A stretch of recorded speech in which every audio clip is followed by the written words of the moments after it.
La Procura e le forze dell'ordine a tutela anche degli amici a quattro zampe, oggi conferenza dei servizi. Vaccinazione, indecisione sulla terza dose, nuovi 65 positivi registrati in provincia di Agrigento, in aumento i casi a Porto Empedocle. Buona l'affluenza ad Aragona per le vaccinazioni. Operazione Cogenesi nel Palermitano, no ai rifiuti radioattivi nel Trapanese, Messina immersa nel degrado, auto abbandonate trasformate in pattumiere. Verrà ricordata la frana del 66 che ha distrutto circa un terzo della città di Agrigento. La CGIL organizza evento in occasione della strage di Via D'Amelio. Nell'atrio del Teatro Pirandello presenti le massime autorità.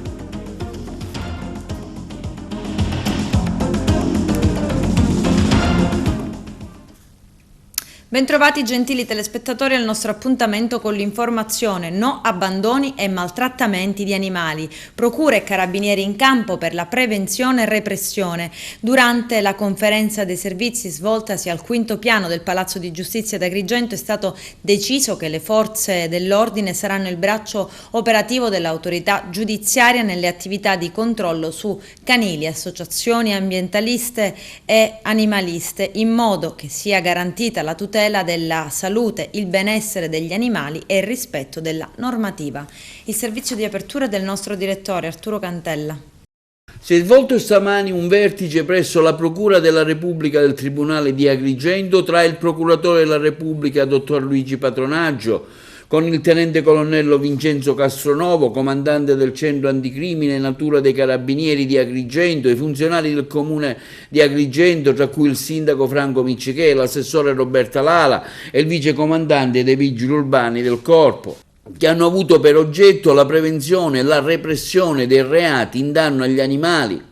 Nel corso della iniziativa sono state programmate le attività per la stagione estiva 2021 finalizzate alla prevenzione del fenomeno dell'abbandono degli animali domestici, con particolare riferimento agli aspetti sanitari e alle altre attività di controllo che saranno effettuate. Oggi si è svolto presso la Procura un incontro tra il Comune di Agrigento sotto appunto il coordinamento della Procura. La Procura ha inteso coordinare le attività e le istituzioni che si occuperanno nel corso di questa estate ormai già avviata dei reati in danno agli animali. In particolare oggi si è trattato della microchippatura degli animali, ma anche della sterilizzazione dei cani randaggi. Il Comune di Agrigento ha approvato dei locali dei quali poi darà dettaglio il sindaco e l'assessore competente al ramo, e il ruolo del reparto specializzato dell'Arma dei Carabinieri sarà quello di effettuare i controlli per il pieno rispetto della normativa per il benessere e la salute degli animali, appunto nel rispetto delle vigenti normative, a che i canili, le associazioni e tutti gli attori di questo settore siano rispettosi della sensibilità degli animali. Si sono verificati casi di maltrattamenti recentemente che a voi risulta? Purtroppo i casi di maltrattamento non hanno né territorio né nazione, si registrano casi di maltrattamento quasi continuamente. Uno dei motivi per cui la microchippatura e un maggiore controllo del territorio con servizi mirati che stiamo predisponendo sono volti a scongiurare questo tipo di fenomeno. Questo tavolo tecnico è stato fortemente voluto da me, ma devo dire che ho trovato una grandissima sensibilità e disponibilità sia da parte del procuratore che del tenente colonnello Castronovo. È importante perché c'è questo coordinamento, quindi in base alle proprie competenze il Comune, la Procura e il tenente colonnello con il nucleo anticrimine natura che è proprio mirato alla protezione dell'ambiente ma anche degli animali. Quindi è un qualcosa in più che non c'era e che è stato fatto. Maggiore presenza nel territorio. Io invito, perché è una cosa a cui tengo a dire, le persone a non fare semplicemente delle segnalazioni per quanto riguarda i maltrattamenti, perché le segnalazioni sono fine a se stessi, bisogna denunciare, perché soltanto attraverso la denuncia si possono fare le indagini e perseguire i responsabili di questi reati.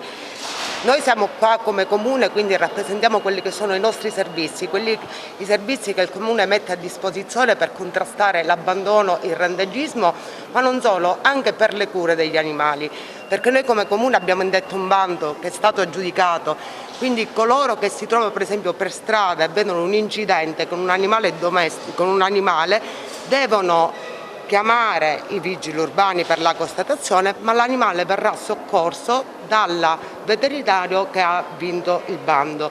Questo è un servizio che offre il Comune. Inoltre abbiamo aperto il centro microchippatura con l'ausilio dell'ASP, e qua voglio fare un complimento sia al dottor Izzo che al dottor Leto, ma invito chiunque a microchippare perché verranno fatti dei controlli per i cani che non sono microchippati. La legge impone l'anagrafe canina e quindi dobbiamo avere rispetto per quelle che sono le leggi, perché attraverso l'anagrafe canina si dà un deterrente per non abbandonare i randaggi. Purtroppo nel nostro territorio gli abbandoni sono frequenti, sono molti cani ospiti nel canile con il quale abbiamo un contratto. Noi cerchiamo anche di agevolare le adozioni, come anche economicamente, con delle agevolazioni pari. Chi adotta un cane nel canile avrà un'agevolazione di 500 euro sulla Tari, chi ne adotta 2 avrà un'agevolazione di 700 euro. Ovviamente ogni anno richiediamo un certificato medico che attesta l'esistenza in vita dell'animale. Avrei voluto fare ancora di più, avrei voluto essere dentro le scuole per fare una campagna di sensibilizzazione, purtroppo la pandemia non ce l'ha consentito. Speriamo che col nuovo anno questo possa essere fatto, perché dipende tutto da un cambiamento culturale, dal senso civico, dal rispetto per gli altri, ma anche per gli animali che sono esseri senzienti, che hanno la loro dignità. Quindi invito tutti a essere partecipi nel territorio, a denunciare i maltrattamenti, non solo segnalarli su Facebook, perché la segnalazione su Facebook non si conclude niente, quindi a rivolgersi alle autorità preposte. Oggi si è sentito un importante segno di civiltà, già hanno detto tutto chi mi ha preceduto, il colonnello Castronovo, anche l'assessore Lala. Penso che sia un segnale forte che noi stiamo dando ai nostri concittadini.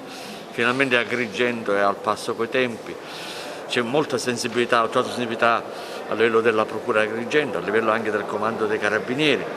Ringrazio anche i veterinari dell'ASP che con la convenzione che hanno stipulato con la nostra amministrazione porteranno avanti sia la microchippatura e che anche l'ambulatorio veterinario che è quasi già pronto, è quasi all'esito di incontrare la consolida, dove i cani verranno sterilizzati, verranno anche curati se trovati in cattive condizioni fisiche. Che vuol dire? Vuol dire che finalmente gli animali esseri senzienti non dovranno essere più oggetto di violenza o di maltrattamenti. Naturalmente, come diceva l'assessore Lala, bisogna denunciare questi maltrattamenti, bisogna combattere a tutti i costi quello che fino ad ora non è stato mai segnalato.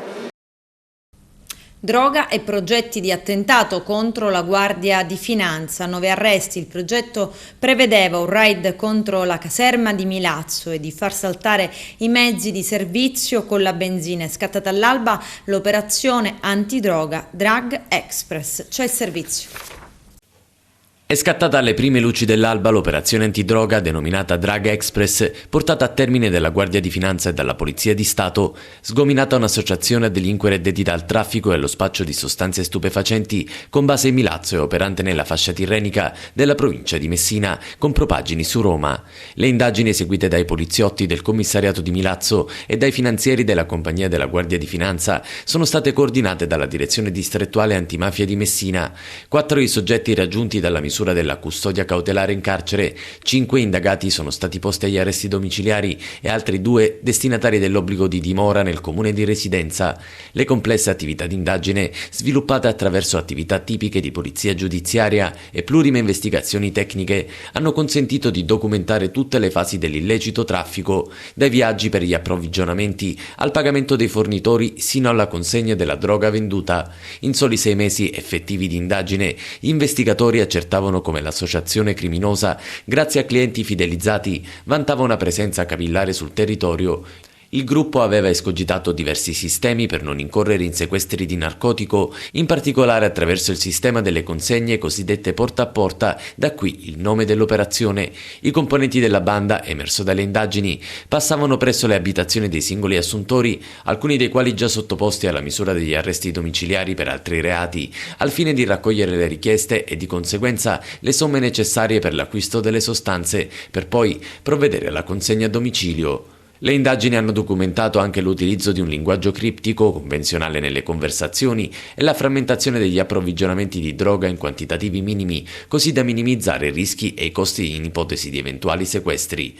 Nell'attività di spaccio venivano utilizzati come corrieri soggetti giovanissimi e incensurati. A capo dell'associazione è stato individuato il tunisino di 28 anni residente a Torregrotta, destinatario di misura cautelare in carcere. Il giovane era coadiuvato da un articolato gruppo di pusher italiani, tutti dimoranti nella fascia tirrenica della provincia di Messina. A conferma della caratura criminale dell'associazione, le indagini hanno portato alla luce anche l'intenzione dei vertici di porre in essere un attentato contro la caserma della Guardia di Finanza di Milazzo e far saltare gli automezzi di servizio con la benzina, giungendo persino a ripromettersi di vendicarsi nei confronti di un finanziere che li aveva controllati su strada. L'operazione ha visto il dispiegamento di una forza pari ed oltre 60 tra poliziotti del commissariato di Milazzo e finanzieri della compagnia Mamertina, supportati dall'ausilio delle unità cinofile della Polizia di Stato e della Guardia di Finanza di Messina. 20 assoluzioni 9 anni dopo i fatti. Il giudice monocratico Manfredi Coffari scagiona con formule differenti tutti gli imputati del processo scaturito dall'inchiesta denominata Brothers, che ha sgominato un vasto giro di droga a Canicattì e nei centri limitrofi. Il PM Emanuela Saieva aveva proposto 2 sole condanne per altri 18 imputati, era stata chiesta l'assoluzione. L'indagine ha riguardato il periodo compreso fra l'aprile del 2012 e il maggio dell'anno successivo. Sono 38 gli episodi di cessione di droga contestati. Il gruppo avrebbe smerciato stupefacenti di ogni tipo, eroina, cocaina, hashish, marijuana e persino metadone. L'inchiesta è stata soprannominata Brothers per sottolineare la particolare armonia che caratterizzava la rete di presunti spacciatori. Terza dose per i vaccini. L'EMA dice presto per dire se sì e quando servirà. Lello Casesa. È ancora troppo presto per confermare se e quando sarà necessaria una terza dose di richiamo contro il Covid-19, perché non ci sono sufficienti dati dalle campagne di vaccinazione per capire quanto durerà la protezione del vaccino. Lo ha riferito il responsabile della strategia sui vaccini dell'Agenzia Europea del Farmaco, Marco Cavaleri, durante una conferenza stampa. L'EMA attende aggiornamenti sulla diffusione delle varianti e sta valutando la richiesta di estendere l'uso del vaccino sviluppato da Moderna ai giovani di età compresa tra i 12 e i 17 anni. E intanto anche in Italia è iniziata la discussione sull'obbligatorietà del Green Pass. Spunta l'ipotesi del governo di estendere l'obbligo del certificato verde su treni e aerei di lunga durata, una situazione complicata da gestire, tanto da indurre il governo a rivolgersi alla consueta cabina di regia. Sta di fatto che sono ancora molti nel paese ed in Sicilia in particolare, è risultata tra le prime in Italia, dove i non vaccinati ingigantescono la problematica del contagio, le varianti diventano anch'esse pericolose e le preoccupazioni aumentano. Nella sola Sicilia sono state infatti localizzate 3 nuove zone rosse, Riesi, Mazzarino e Piazza Armerina. Il governo intanto pensa ad esempio ad introdurre il Green Pass ad alcune attività dopo la seconda dose. Questo eviterebbe certamente le misure restrittive degli ultimi mesi con la colorazione delle regioni. Se non vogliamo tornare a dover chiudere il paese, non possiamo perdere tempo e non possiamo accontentarci dei risultati buoni che abbiamo raggiunto, ha dichiarato il ministro degli affari regionali Maria Stella Gelmini. Sarà un tavolo tecnico previsto già lunedì della prossima settimana, valutati i dati del contagio ancora oggi in salita, a dare l'orientamento alla cabina di regia con il premier Mario Draghi. L'idea è che il certificato verde serva per spettacoli, cinema, concerti ed anche per palestre e piscine, in generale per tutte le concentrazioni di persone al chiuso e all'aperto. Le discoteche ancora attendono una data dall'esecutivo per la riapertura, forse si introdurrà un QR code. La politica invece è completamente divisa sul Green Pass tra chi ritiene utile ed efficace l'introduzione del certificato verde, come alcuni partiti della maggioranza, ed altri invece la ritengono non sufficiente a risolvere la problematica. Sono 65 nuovi casi di coronavirus registrati in provincia di Agrigento nella giornata di ieri 15 luglio. Il dato emerge dal bollettino diffuso dall'ASP. I tamponi eseguiti sono stati 332. Non ci sono nuove vittime, ma c'è un ricovero in ospedale. I guariti sono 5, in aumento i casi a Porto Empedocle. Vediamo. Sono qui per farvi il consueto aggiornamento sulla situazione d'emergenza relativa al coronavirus a Porto Empedocle. In mattinata mi sono stati notificati altri 8 casi che, in aggiunta agli 11 di ieri e ai 4 che c'erano in precedenza, portano il numero dei contagiati complessivamente a Porto Empedocle al numero di 23. Devo fare 2 rilievi. Innanzitutto, attesa la grande diffusività del virus e delle sue varianti, consiglio sempre, quando anche non ci sia obbligo, di utilizzare la mascherina quanto più potete per proteggere voi stessi e gli altri. Altra cosa che mi preme raccomandare è l'osservanza della quarantena, perché il fatto che una persona non sia stata ancora sottoposta a test molecolare, per la circostanza stessa che è prossimo congiunto ad una persona positiva, egli stesso potrebbe essere veicolo di virus e di contagio nei confronti degli altri. Preciso che il fatto di essere vaccinati anche con 2 dosi non ne protegge dal contrarre l'infezione, protegge relativamente agli effetti della infezione, che potrebbe essere meno grave e di solito si è riscontrato fosse meno grave nei contagiati.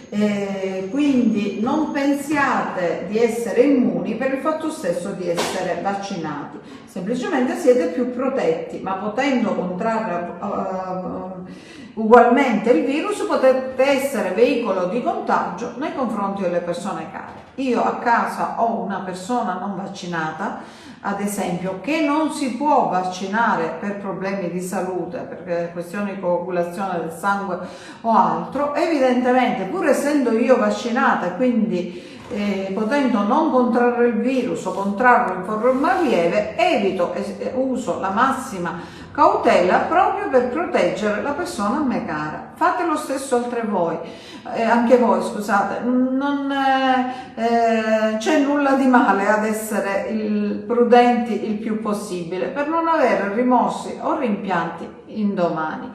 Altra cosa, fra i casi che mi sono stati comunicati, c'è anche una persona che ha ricontratto il virus, cioè una persona che già era stato positivo in precedenza, era guarito e adesso ha contratto nuovamente il virus.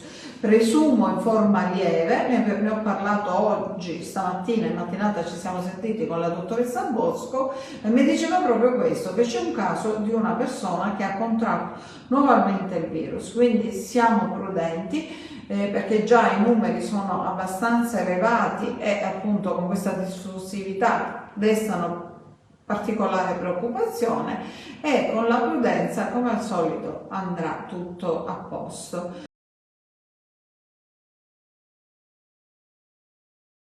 Controtendenza il comune di Aragona, dove la vaccinazione prosegue a buon ritmo. Tonino Butera. Una giornata dedicata ai vaccini nel comune di Aragona, siamo con l'assessore Mariella Sardo. Assessore, come stanno andando le cose? Sì, devo dire che la popolazione ha risposto molto bene all'appello della vaccinazione. Già stamattina alle 7 avevamo trovato gente pronta a vaccinarsi, i medici erano già organizzati con i propri pazienti, con le liste, gli elenchi, quindi diciamo che fino ad ora tutto è andato bene. Come potete vedere, insomma, c'è l'affluenza, ma un'affluenza abbastanza controllata. Speriamo che anche, insomma, nel pomeriggio, anche domani, possiamo raggiungere i numeri che ci eravamo preventivati di raggiungere e quindi di portare a termine questa vaccinazione. A proposito di numeri, che numeri vuole raggiungere il Comune di Aragona in queste 2 giornate? Allora, in queste 2 giornate ci eravamo preventivati circa 300 vaccinazioni, ma penso che ce ne saranno anche altre che magari non erano state raggiunte abbastanza dalla nostra campagna e quindi siamo pronti ad accettare chiunque, insomma, voglia vaccinarsi.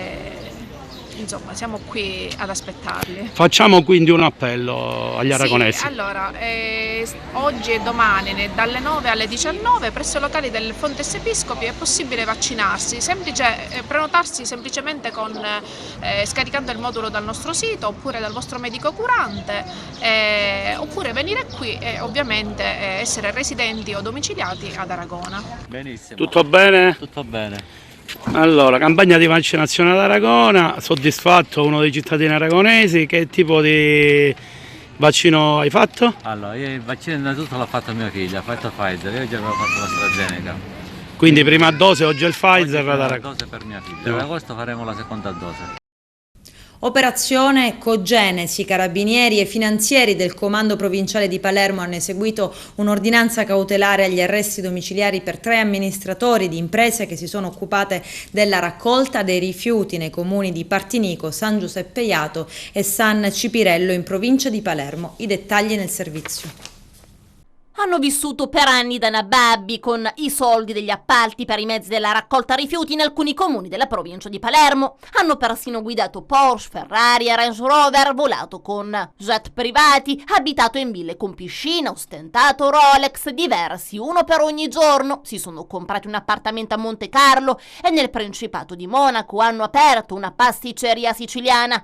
Un tenore di vita da milionari, peccato che gli unici milioni in questa vicenda siano stati il buco creato nelle società di noleggio di mezzi per la raccolta dei rifiuti gestite tramite prestanome e fatte fallire dopo averle prosciugate. 2,5 milioni di euro sottratti al fisco, agli enti previdenziali e fornitori dipendenti, portando i libri in tribunale e continuando l'attività con nuove aziende pulite e senza debiti. Un gioco criminale terminato stamane per i cugini Michele Lo Greco, 30 anni, Stefano Lo Greco, 36 anni, e per Valentina Mangano, 27 anni, compagna di Stefano Lo Greco, arrestati e messi domiciliari nell'operazione congiunta di carabinieri finanzieri delle compagnie di Partinico. 5 le misure cautelari firmate dal GIP di Palermo Paolo Magro su richiesta dei sostituti procuratori Vincenzo Amico e Andrea Fusco, coordinati dall'aggiunto Sergio De Montis, oltre ai 3 domiciliari per Vincenzo Lo Greco, 71 anni, è scattato l'obbligo di dimora, mentre per il funzionario del comune di Partinico Giuseppe Gallo, all'epoca dei fatti responsabile del settore lavori pubblici e servizi ambientali, il GIP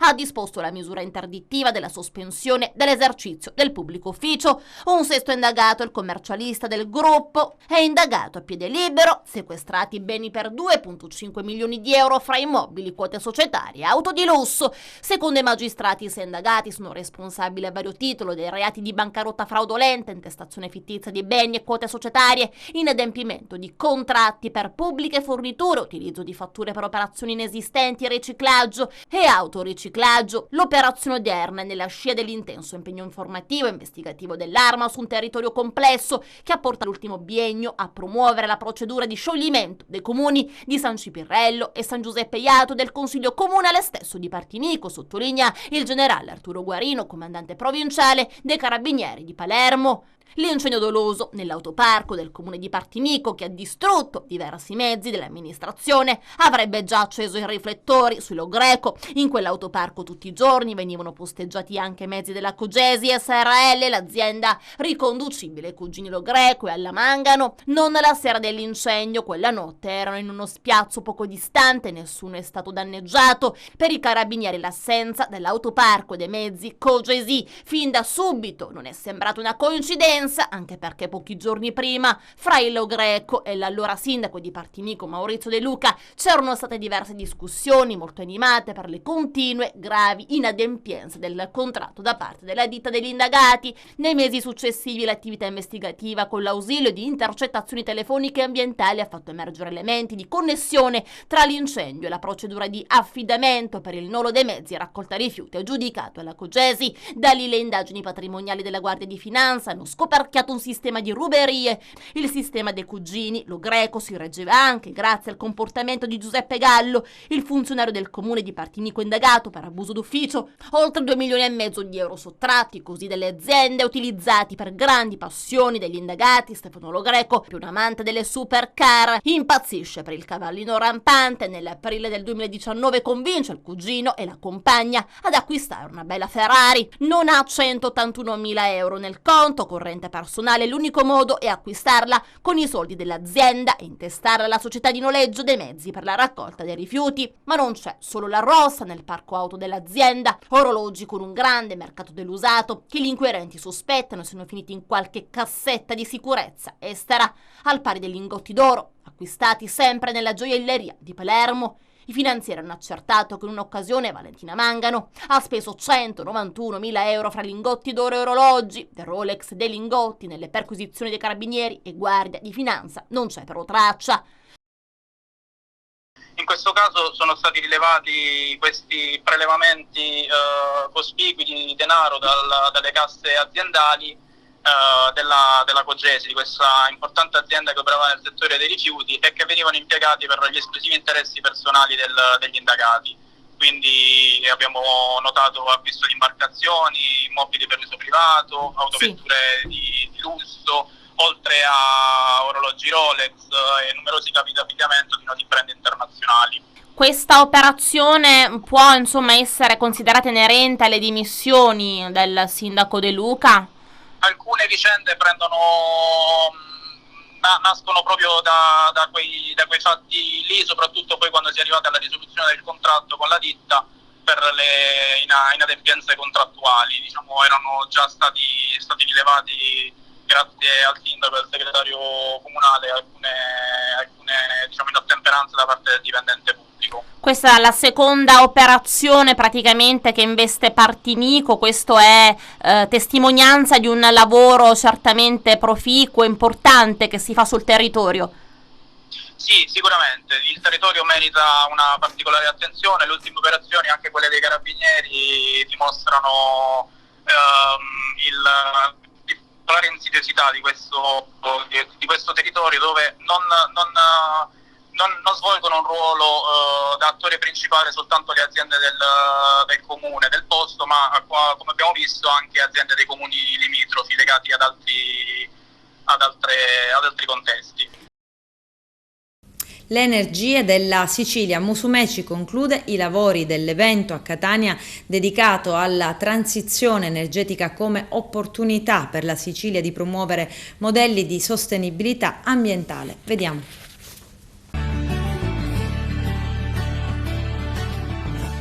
La 3 giorni che ci vede tutti qua alle Ciminiere a Catania rappresenta un'opportunità per riflettere tutti insieme su come mobilitare l'energia della Sicilia.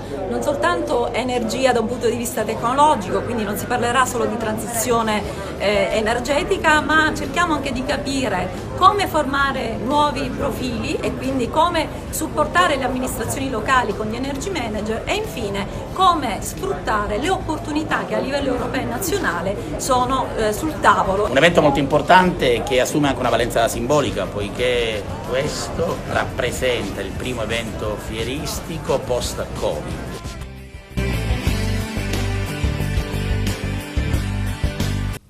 L'ex assessore di Porto Empedocle, Calogero Conigliaro, lancia un appello importante che venga istituito l'albo delle associazioni culturali. Vediamo. Calogero Conigliaro, nella qualità di ex assessore, fa un appello al Consiglio Comunale di Porto Empedocle in merito a una vicenda che lui seguì. Quale? Ricordiamola. Ma poco prima di andare via del rimpasto che ci fu, io mi ero battuto, avendo come interlocutori anche le associazioni culturali, per creare uno strumento che è previsto dall'inizio, dallo Statuto Comunale, che è l'albo delle associazioni culturali. È un albo quindi che dà dignità a tutti quei soggetti che in questi anni hanno dato un contributo gratuito per la nostra città. Hanno creato teatri di strada, hanno lavorato per realizzare itinerari, momenti, attività culturali. Porto Empedocle è ricchissima di giovani e meno giovani che ha un contributo culturale.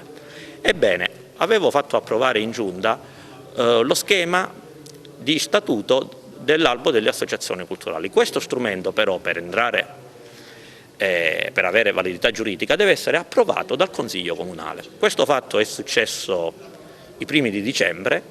Ad oggi il Consiglio Comunale non ha mai votato l'albo delle associazioni culturali. Io faccio un appello di responsabilità ai consiglieri comunali affinché prima che finisca questa benedetta legislatura di approvare questo strumento che da decenni il Comune di Porto Empedocle aveva, anche perché è previsto che in alcuni spazi della torre le associazioni che non hanno sede possano riunirsi durante le loro riunioni per la programmazione culturale da fare nella città. Quindi è uno strumento importante che dà dignità e spero, al di fuori dell'appartenenza politica, che questo strumento venga approvato al più presto. Adesso c'è la pubblicità, tra poco vi aspetto. No al deposito di scorie radioattive in Sicilia. Ad intervenire Massimo Fundarò, presidente del comitato Mai Depositi Radioattivi in provincia di Trapani. Vediamo.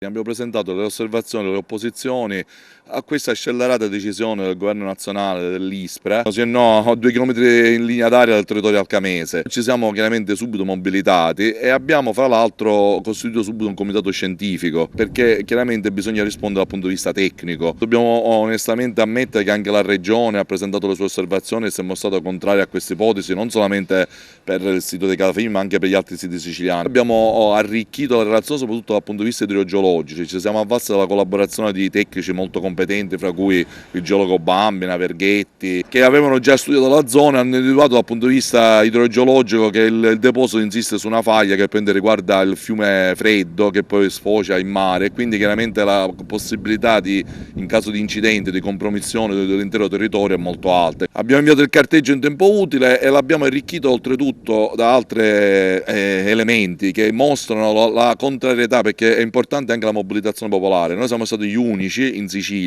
a raccogliere 40.000 firme su change.org e poi abbiamo anche corredato queste osservazioni dalle opposizioni dei proprietari dei terreni. Il giornalista a volte fa quelle domande nude e crude, te lo dico in siciliano, se i depositi si fanno o non si fanno.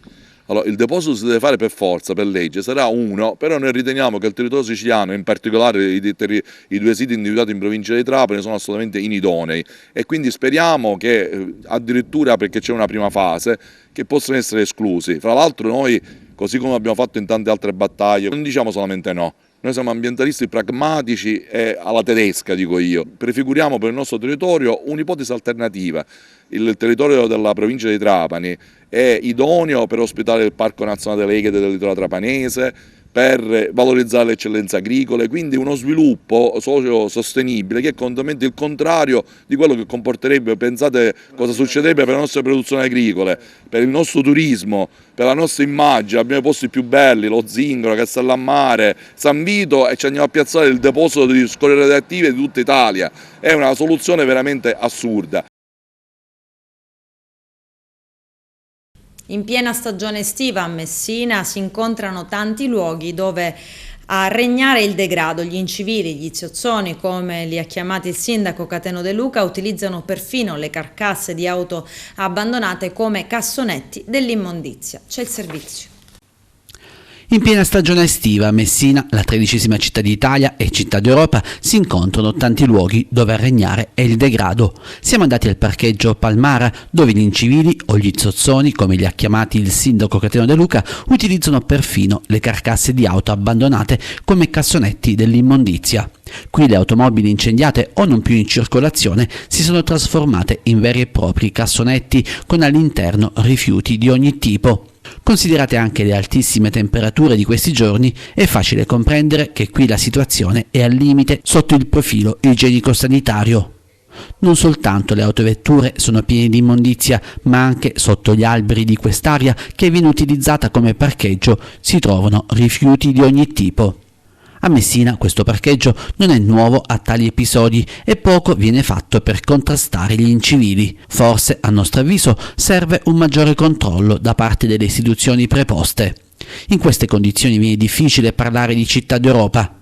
Certamente le responsabilità sono in capo a coloro che non hanno il minimo rispetto di questo territorio, ma anche di chi controlla e che deve fare la sua parte per evitare tali scempi. Anche in pieno centro, in via Ugo Bassi e in via Vittorio Emanuele non mancano scene simili. Le condizioni di questa strada sono identiche a quelle di tante arterie del centro cittadino e delle periferie di Messina.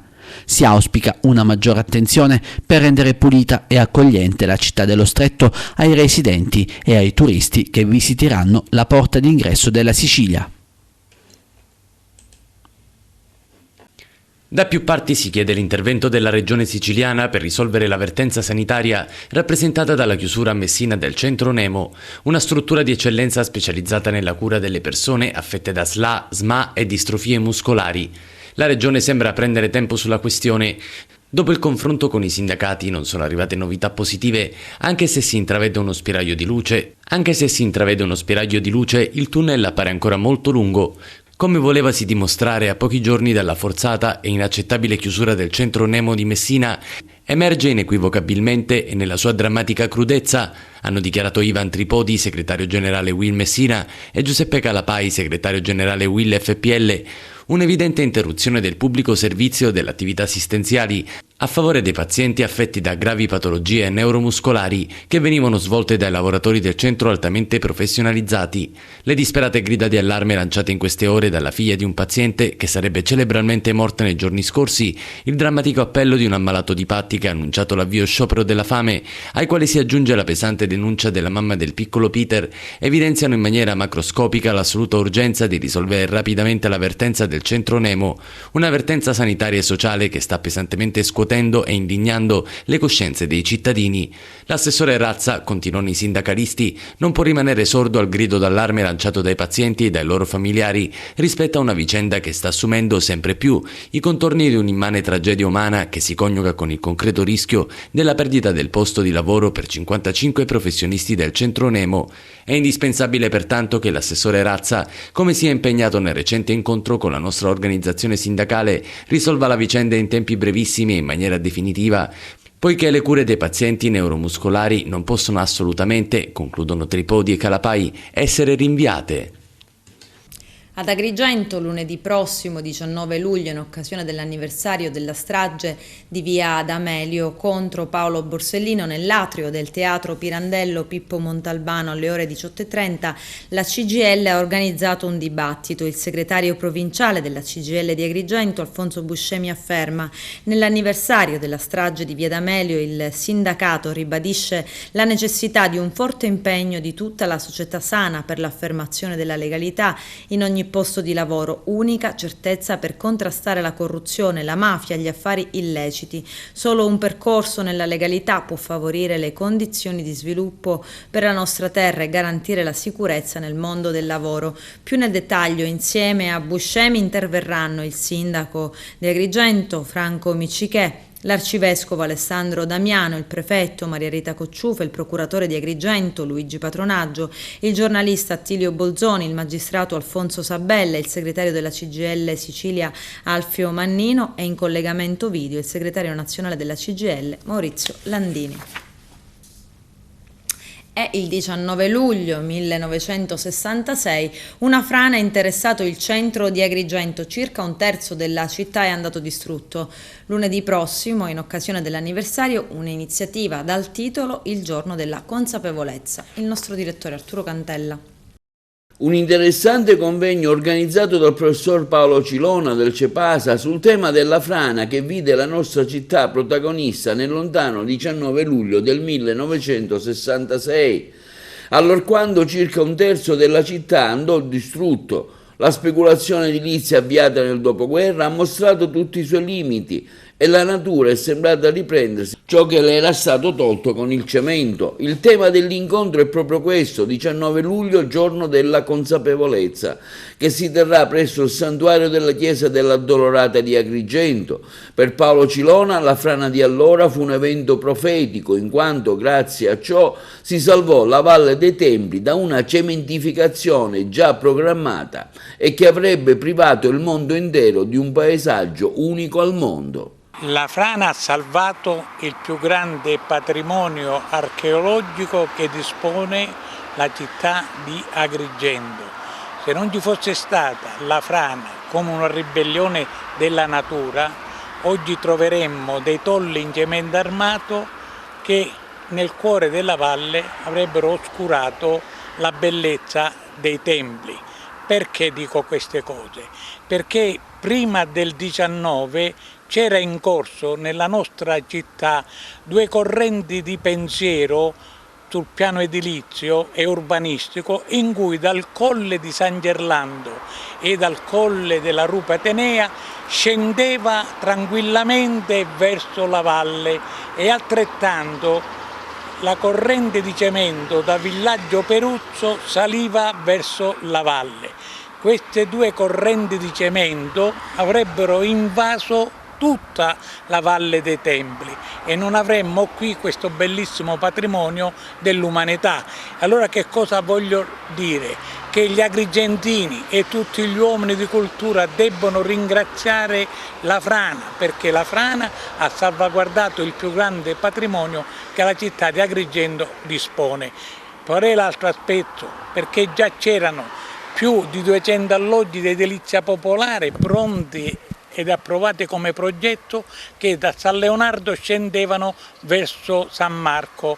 Poi c'erano alcuni progetti della famiglia Alletto che salivano attraverso alcuni elementi edificatori verso la Valle dei Templi, quindi noi avremmo perduto la Valle dei Templi. E qual è l'elemento? Ora cerchiamo di capire. Monserrato dentro la valle, Fontanelle dentro la valle, Villaggio Mosè in parte dentro la valle. Tutti questi agglomerati che sono nati dopo la frana certamente sarebbero stati realizzati all'interno della Valle dei Templi.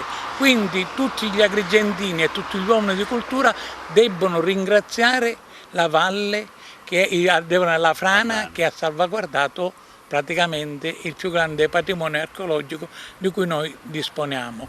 Dall'altro aspetto la frana sì ha danneggiato sul piano economico e finanziario moltissime famiglie che hanno perduto la casa nella zona di Via Garibaldi ed altre parti della città Via Dante e altre parti, però voglio dire che lo Stato celermente dopo i 2 anni ha realizzato gli alloggi popolari a Villa Seta, poi ha realizzato il ponte di collegamento che oggi è Agragazzi I e Agragazzi II, per cui possiamo dire che oggi gli inquilini che abitavano in Via Garibaldi hanno in proprietà un alloggio popolare e così i proprietari degli alloggi che la frana ha distrutto sono stati indennizzati dallo Stato, quindi non c'è stata una natura cattiva verso la città, c'è stata una forza della natura che ha salvato quello che noi oggi possiamo dire la più grande risorsa che la città dei Templi